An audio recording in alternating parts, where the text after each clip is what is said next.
कि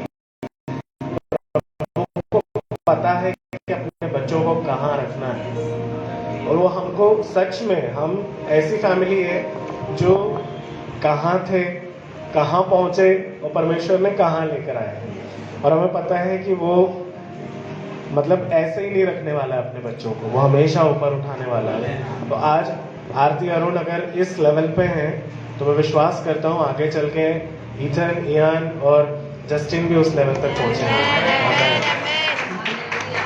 praise the Lord. तो हम परमेश्वर का सच में हमारे पासवान के लिए धन्यवाद दें कि वाकई में उन्होंने एक पिता समान, एक आत्मिक पिता के समान उन्होंने हमें ये पासवान को दिया है, उनकी हमें कलीसिया में रखा है। बेशक हम कम लोग हैं, पर बाइबल क्या कहती है, छोटे झुंड मत डर क्योंकि मैं तेरे साथ हूँ, है ना। वो परमेश्वर हम सबके साथ है। हालेलुया। तो जब मैं इतनी सारी गवाहियों को सुन रहा था, इतना आनंद वाली बातों को सुन रहा था, तो मैं परमेश्वर से बोल रहा था, प्रभु मैं ये प्रचार कैसे करूं, ये प्रचार तो आज बहुत सीरियस होने वाला है, तो मैं क्या करूं प्रभु, मेरे को आप बताइए। परमेश्वर ने बोला आनंद आनंद की जगह है, लेकिन जो मेरा मैसेज है वो उसकी जगह है ना। मैं अपनी आवाज़ को नहीं दबाना चाहता हूँ, जो है वो बोलो, है ना। तो मैं ज़रूर बोलूँगा। थोड़ा सा ये मैसेज सीरियस है, पर ये हम सबके लिए सीरियस है। इसको वाकई में वैसे ही लें और इसको उसी तरह से अपने जीवन में अपनाएं और काम करें, क्योंकि मैंने इससे बहुत आशीष पाई है। मैं खुद इस चीज़ को बहुत गंभीरता से ले रहा था। जब पूरे हफ्ते मैं इसके लिए सिर्फ प्रार्थना कर रहा था। आपको पता है, मैं पहली बार ऐसा हुआ मेरे साथ कि मैं किसी इस ऐसे वचन को मैंने कभी इतने स्ट्रगल के साथ तैयार नहीं करा। मैं पहली बार इसको टाइप किया है, और ये मैं आपको ऑनेस्टली बता रहा हूँ, मेरी उंगलियां चलती जा रही थी, वचन आता जा रहा था और चलती जा रही थी, और मैं टाइप करता जा रहा था, और वो ऐसे ऐसे बात कर रहा था मुझसे। मेरा वो अनुभव है, अंदर से वो अनुभव है, ये लाइन लिखना है, ये लाइन लिखना है। फिर उसको मैं पढ़ रहा हूँ, फिर बोल रहा प्रभु यहाँ पे ये जोड़ना है, ठीक है प्रभु, ऐसा जोड़, ऐसा जोड़। और पूरा वचन बहुत बड़ा नहीं है, बहुत छोटा सा वचन है, पर बहुत क्लियर वचन। तो आइए अपन वचन में चलते हैं, ज़्यादा देर नहीं करेंगे। मैं चाहूँगा हम निकालें यहेजकेल की किताब, उसका 3रा अध्याय, उसका 18 से 21 पद। कोई भी मेरे लिए जोर से पढ़ दे। यहेजकेल की किताब 3रा अध्याय 18 से 21। जब मैं दुष्ट से कहूँ तो निश्चय मरेगा, और यदि तू उसको न चिताए और न दुष्ट से ऐसी बातें कहे जिससे कि वह सचेत हो और अपना दुष्ट मार्ग छोड़कर जीवित रहे, तो वह दुष्ट अपने अधर्म में फंसा हुआ मरेगा, परंतु उसके खून का लेखा मैं तुझी से लूंगा। पर यदि तू दुष्ट को चिताए और वह अपनी दुष्टता और दुष्ट मार्ग से न फिरे, तो वह तो अपने अधर्म में फंसा हुआ मर जाएगा, परंतु तू अपने प्राणों को बचाएगा। फिर जब धर्मी जन अपने धर्म से फिरकर कुटिल काम करने लगे और मैं उसके सामने ठोकर रखूं, तो वह मर जाएगा, क्योंकि तूने जो उसको नहीं चिताया, इसलिए वह अपने पाप में फंसा हुआ मरेगा। और जो धर्म के कर्म किए उसने किए हो, उनकी सुधि न ली जाएगी, पर उसके खून का लेखा मैं तुझे से लूंगा। परंतु यदि तू धर्मी को ऐसा कहकर चिताए कि वो पाप न करे और वो पाप से बच जाए, तो वह चितौनी को ग्रहण करने के कारण निश्चय जीवित रहेगा और तू अपने प्राण को बचाएगा। आमीन। आइए हम लोग प्रार्थना करें। पिता, हम प्रभु यीशु मसीह के नाम से आपके अति पवित्र चरणों में इस भोर के समय में विश्राम दिन में आते हैं। हम आपको हृदय की गहराइयों से धन्यवाद देते हैं पिता। प्रभु, इस वचन के द्वारा जो भी बातें आप हमें सिखलाना चाहते हैं, वो पिता परमेश्वर न केवल सुनने लायक हो, परंतु प्रभु हम उसे आत्मिक रीति से अपना कर अपने जीवन में वो चीज़ें करने पाएँ जो आज आप हमें कहना चाहते हैं। प्रभु, इस मैसेज को बहुत क्लियर और क्रिस्टल क्लियर रीति से प्रभु हम सब के जीवनों में आप उतारिएगा, होने दीजिएगा। प्रभु, जब हम इसे सुनते हैं तो सुनकर बैठे रहने वाले ना बने, परंतु इसे पूरा करने वाले भी बने, ताकि हम जीवन को पाएं। पिता, जो भी मैसेज है, बोलने वाला मैं नहीं, परंतु आपकी पवित्र आत्मा होने पाए। सबको आप छुए प्रभु। मैं विश्वास करता हूँ प्रभु, आज आपकी पवित्र आत्मा यहाँ पर बैठे एक एक व्यक्ति के हृदय रूपी भूमि को तैयार कर रही है परमेश्वर, कि जब ये बीज बोया जाता है तो वो यूं ही पिता परमेश्वर नष्ट न हो जाए, परंतु प्रभु जी बढ़कर हजारों हजार गुना फल लेकर आपके राज्य की महिमा में शामिल होने पाए। आपने ऐसा पूरा कर दिया है, हम उसके लिए धन्यवाद देते हैं। सब बातों को आपके हाथों में सौंपते हैं, आदर इज्जत महिमा के साथ यीशु मसीह के नाम से मांगते हैं, आमीन। ओके, वचन बहुत क्लियर है कि जब मैं दुष्ट से कहूं तो निश्चय मरेगा, और यदि तू उसको न चिताए, यदि तू उसको ना चिताए, है ना, गौर करिए, यदि तू, मैं उसको ना चिताए। दो लोगों के बारे में परमेश्वर यहाँ बात कर रहे हैं, एक वो है जो दुष्ट है और एक वो है जो धर्मी है ना। सवाल ये आता है कि मैं क्यों चिताऊं, है ना। सवाल ये आ जाता है कि मैं क्यों चिताऊं, मुझे क्या करना। मैं तो खुद ही इतने स्ट्रगल से परमेश्वर के पीछे चला हूँ, मेरी अपनी एक बहुत बड़ी गवाही है ना। मेरे अपने जीवन में इतना स्ट्रगल कर रखा है, मेरे लिए कितना मुश्किल है ये सब करना, है ना। परिवार को मैं कैसे समझाऊं, इनको मैं कैसे समझाऊं, उसको मैं क्या जवाब दूं, है ना। हम दो मुख लेकर के हम संसार में जीवन बिता रहे हैं, स्पेशली वो जो अन्य जाति से आए हैं, है ना। उनको बहुत चिंता है।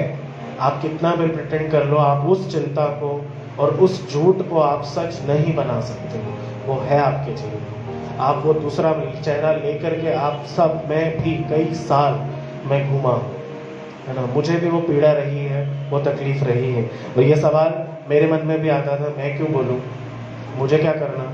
मुझे ही पता है मैं कितनी मुश्किल से प्रभु के पीछे चल रहा हूँ। मरना है तो मर जाने दो, उनको खुद समझ में आ जाएगा। अब नहीं सीख रहे हैं तो मत सीखने दो, इतनी बार तो बोल दिया है, नहीं मान रहे हैं तो मत मानने दो। पर वचन यहाँ बहुत क्लियरली कह रहा है कि उनके खून का पलटा वो किससे लेने वाला है, हमसे लेने वाला है। हम उनके जवाबदार बन जाएंगे कि तुम तो जानते थे, तुमने क्यों नहीं बताया, तुम तो परमेश्वर को पहचानते थे, तुमने मेरे बारे में उनसे बातें क्यों नहीं की। ठीक है, मैं आपको एक चीज़ बताता हूँ, सिर्फ और सिर्फ परमेश्वर पर विश्वास करना काफ़ी नहीं है ना। मेरे जो आज का जो सरमन है उसका टाइटल आप सबने देखा है ना, अ लेटर फ्रॉम बियॉन्ड, है ना। एक चिट्ठी आई है आप सबके लिए, मेरे लिए सबसे पहले आई थी, है ना। मेरे को उस चिट्ठी ने रुलाया है। आज मैं भी आपको वो चिट्ठी पढ़ के सुनाऊंगा, ठीक है। इमेजिन करिए, आप सब अपने परिवार से प्यार करते हैं ना, सभी, चाहे वो बचाए गए हैं नहीं बचाए गए, खासकर उनसे जो नहीं बचाए गए, करते हैं प्यार, है ना। दिल से आप उनको भुला नहीं सकते, आपकी चिंता है मन ही मन कि वो बच जाए। मैं कभी नहीं चाहूँगा कि ऐसा कुछ हो, लेकिन इमेजिन करिए 2 मिनट के लिए कि आज वे संसार से चले गए, ठीक है। नहीं है वो इस संसार, नहीं जान पाए परमेश्वर को, आपने बताया ही नहीं, डर के मारे मैं क्या करूं, कैसे बताऊं, मेरी सुनेंगे नहीं, है ना। बुद्धि वाला जवाब मुझे दे देंगे, मेरा मुंह बंद कर देंगे, तुम्हारा यीशु यही सिखाता है, ऐसे करके बोल देंगे, वो करके बोल देंगे, लांछन दे देंगे मेरे ऊपर कि तुम तो हालेलुया वाले हो, तुम वही करो, हमें मत सिखाओ, हमें क्या करना है, हम इतने सालों से मानते आ रहे हैं। ये सारी बातें वो आपसे कह रहे हैं। आज वो नहीं है संसार में, संसार को छोड़कर चले गए हैं। क्या हो कि वो आपको जिस दुनिया में वो गए हैं वहां से एक चिट्ठी लिखें। ये चिट्ठी आपके लिए आई, ठीक है। मैं इसको पढ़ के सुना रहा हूं आपको। प्रिय भाई और बहन, तुझे पता है आज मैं मर गया हूं। मैंने ऐसा कभी नहीं सोचा था कि मरने के बाद कहाँ जाऊंगा। ये जगह कैसी होगी, धुंधली होगी, चमचमाती होगी, खूबसूरत होगी, बदसूरत होगी, अंधियारी होगी, खुशनुमा होगी, मुझे कुछ नहीं पता था। पर ये जगह एकदम साफ है, सब कुछ देख सकता हूँ मैं। बल्कि ये जगह तो पृथ्वी पर के मेरे जीवन से भी ज्यादा सच है, सच में। पता है, ये जगह मनुष्यों की कल्पना नहीं है, ये जगह सच में है। यहाँ मैं सोच सकता हूँ, बात कर सकता हूँ, और तो और मैं महसूस भी कर सकता हूँ। तुम्हें एक बात बताना चाहूँगा, जब मेरा एक्सीडेंट हुआ उसके बाद मैं महसूस कर सकता था कि मेरी आत्मा मेरा शरीर छोड़ रही है। तुम्हें देखना चाहिए था मेरे भाई, जब मैं मरा ना तो एक रोशनी के सामने खड़ा हुआ था। मैं धीरे धीरे उस गेट की तरफ बढ़ रहा था। वो रोशनी और ज़्यादा तेज और तेज और तेज होती जा रही थी, और जैसे ही मैं उस गेट के नज़दीक पहुंचा, मेरी नज़र स्वर्गदूतों पर पड़ी। उन स्वर्गदूतों ने मुझसे मेरा नाम पूछा। जब मैंने उन्हें अपना नाम बताया तो वो जीवन की किताब में मेरा नाम ढूंढ रहे थे, पर मेरी विडंबना देखो, उस किताब में मेरा नाम ही नहीं था। उनको मेरा नाम ही नहीं मिला। ठीक जैसे ही उसने मुझसे ये कहा ना कि तुम्हारा नाम इस जीवन की किताब में नहीं है, उसी समय दूसरे स्वर्गदूत ने खड़े होकर बड़ी कठोरता से मेरा हाथ पकड़ा और मुझे घसीटता हुआ, मेरे हाथ को जोर से पकड़ता हुआ, रगड़ता हुआ मुझे एक ऐसी अंधियारी जगह में ले जा रहा था। मैं उससे पूछता रहा कि मुझे कहाँ ले जा रहा हूँ। मैं इतना घबरा गया, मैं समझ ही नहीं पा रहा था कि क्या हो रहा है। मैं उससे डरते हुए पूछता रहा कि मुझे कहाँ ले जा रहे हो, प्लीज मुझे बता दो, प्लीज मुझे बता दो, मुझे कहाँ ले जा रहे हो, मेरे साथ क्या करने वाले हो। उस दूत ने मुझसे कहा, जिन लोगों के नाम जीवन की पुस्तक में नहीं है उनके लिए हुक्म दिया गया है कि उन्हें नरक में डाल दिया जाए। मैं तुम्हें वहां ले जा रहा हूँ। जब उस दूत ने ऐसे कहा कि मेरा नाम जीवन की पुस्तक में नहीं है और वो मुझे नरक में ले जा रहा है डालने के लिए, मैं इतना डर गया। मैं डर ही रहा था, मैं घबरा रहा था, मैं पसीने में तरबतर था। इतने में ही उसने मुझे धक्का देकर एक अंधेरे तरल पदार्थ जैसे कमरे में बंद कर दिया। उस कमरे में बंद मैं सिर्फ थोड़ी देर वहां बैठा था। तुम जानना चाहते हो कि मैं वहां बैठा बैठा क्या सोच रहा था? मैं वहां तुम्हारे बारे में सोच रहा था, सिर्फ तुम्हारे बारे में। तुम तो मसीह थे ना, तुम तो यीशु के जानने वाले थे ना, उसके पीछे चलने वाले थे ना। तुम कैसे चुप रहे? तुम मसीह को जानते थे, लेकिन तुमने मुझे कभी भी मसीह के बारे में क्यों नहीं बताया? तुमने कभी मुझसे उसके बारे में बात क्यों नहीं की? क्या खुद को बचा लेना तुम्हारे लिए काफी है? आज तुम खुश हो कि तुम बच गए और मैं मर रहा हूं, मैं यहाँ नरक में सड़ रहा हूं। क्या तुम्हें खुशी है कि तुम्हारा दोस्त मसीह को बिना जाने मर गया? यही था तुम्हारा प्यार, यही था तुम्हारा परवाह मेरे लिए। अगर तुम वास्तव में मसीह से प्रेम करते तो क्या तुम मुझे उसके बारे में नहीं बताते? अगर तुमने कभी भी यीशु के बारे में मुझे बताया होता तो आज मैं यहाँ नहीं होता। मेरा दिल आंसुओं से भरा हुआ है। जिन दूतों ने ना मुझे नरक की आग में डालने के लिए मुझे नियुक्त किया गया था ना, जो मेरे लिए नियुक्त किए गए थे, वो आ रहे हैं। उनके कदमों की आहट मैं सुन सकता हूँ मेरे दोस्त। मैं कल्पना भी नहीं कर सकता हूँ कि अब मेरा क्या होगा। वो मुझे जलती हुई आग की लपटों को मैं महसूस कर सकता हूँ। मुझे लोगों की चीखें सुनाई दे रही हैं जो बहुत जोर जोर से गूंज रही है मेरे कानों में। वो दर्द, वो पीड़ा अंतहीन है। वे मुझे ले जाने आ रहे हैं। अब मेरे पास कोई आशा नहीं है। यीशु नहीं है मुझे बचाने के लिए। वो जगह नहीं है ये जहां परमेश्वर हो। पता है, ये वही लोग हैं जिन्होंने यीशु से मुंह मोड़ लिया। परमेश्वर ने ये जगह इसीलिए बनाई क्योंकि ये लोग उसे नहीं चाहते थे, इसलिए वो यहाँ नहीं है मुझे बचाने के लिए। वो करीब आ रहे हैं, बहुत करीब आ रहे हैं। मैं उनकी कदमों की आहट सुन सकता हूँ, वे बहुत तेज हो रही है। वो आ रहे हैं मुझे पकड़ने। मेरा दिल डर के मारे फटा जा रहा है। नहीं, प्लीज सुनो, उन्होंने मुझे पकड़ लिया। एक बार छोड़ दो, प्लीज एक बार मेरी बात सुन लो। मैं आग की लपटों से भरे कुंड के पास खड़ा कर दिया गया हूँ। मुझे शैतान के दूत जलते हुए भाले से टोच रहे हैं, और ये देखो, उन्होंने मुझे धकेल दिया। नहीं, मैं हमेशा रोता रहूंगा। ये नरक है, ये दर्द है, ये पीड़ा से भरी हुई जगह है। पता है इस वक्त मुझे क्या लग रहा है? काश तुम भी यहाँ होते। काश मेरे दोस्त तुम भी यहाँ होते। तुमने क्यों मुझे उस सच्चे ईश्वर के बारे में नहीं बताया? क्यों मुझे भटकने दिया? काश तुम यहाँ होते तो तुम मेरी पीड़ा को समझ सकते थे। इमेजिन करिए, क्या आप ऐसे किसी लेटर के लिए तैयार हैं? क्या आपको खुशी होगी? क्या आप स्वर्ग में आनंद मनाएंगे और आपका परिवार नरक में जलेगा? पता है उसका रीजन होंगे आप। जब मैं ये पढ़ रहा था ना, मैं बेचैन रहा बहुत दिन। मैं इतना बेचैन रहा कि प्रभु ऐसा नहीं होना चाहिए। ये तो शायद महज किसी की कल्पना होगी, पर क्या जाने अगर सच में ऐसा हो रहा है तो। हमारे कितने ऐसे लोग हैं अपने जानने वाले जो अब तक बचाए नहीं गए। हमारी अवस्था भी क्या ऐसी नहीं हो गई है?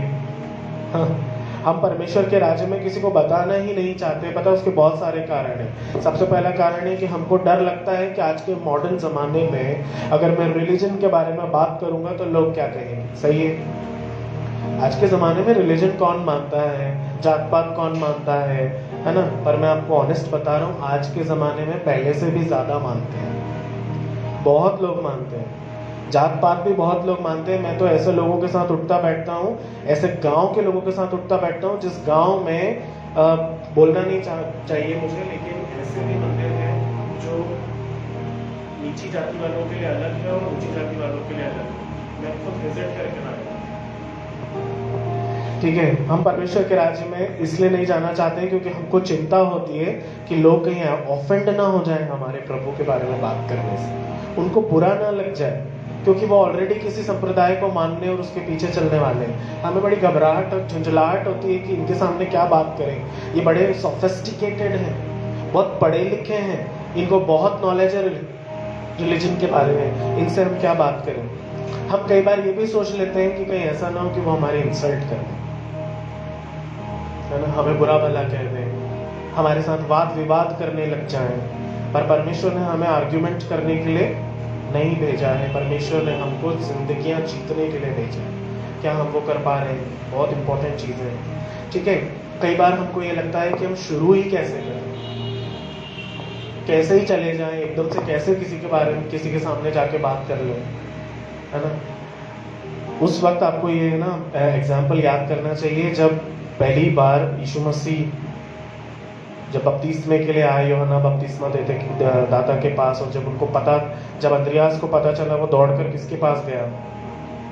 अपने भाई के पास दौड़ कर गया। इधर ना देखा ना उधर देखा, बिना सोचे सबसे पहले अपने भाई को उसने बचाया। उसको बोला कि हमें मसीह मिल गया है ना। ये न्यूज़ उसने दे दी, गुड न्यूज़, सबसे पहले मसीह मिल गया, चल।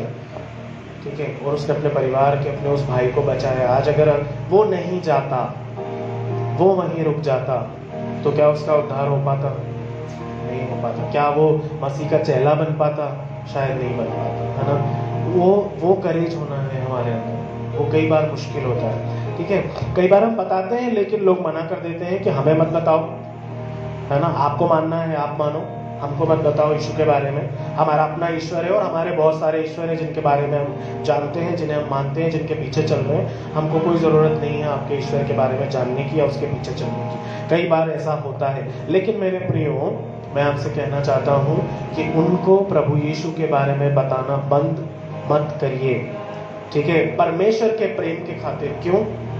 क्योंकि परमेश्वर ने पहले तीमुथियुस उसके 2 अध्याय के 3 और 4 वचन में क्या कहा है? यह हमारे उद्धारकर्ता परमेश्वर को अच्छा लगता है और भाता भी है। क्या भाता है? कि सब मनुष्यों का उद्धार हो और वो सत्य को भली भांति पहचान ले। भली भांति पहचान ले, एकदम से नहीं जानेगा कोई, धीरे धीरे जानेगा। वचन क्या कहता है? तुम सत्य को जानोगे और सत्य तुम्हें। हम जितने भी अन्य जाति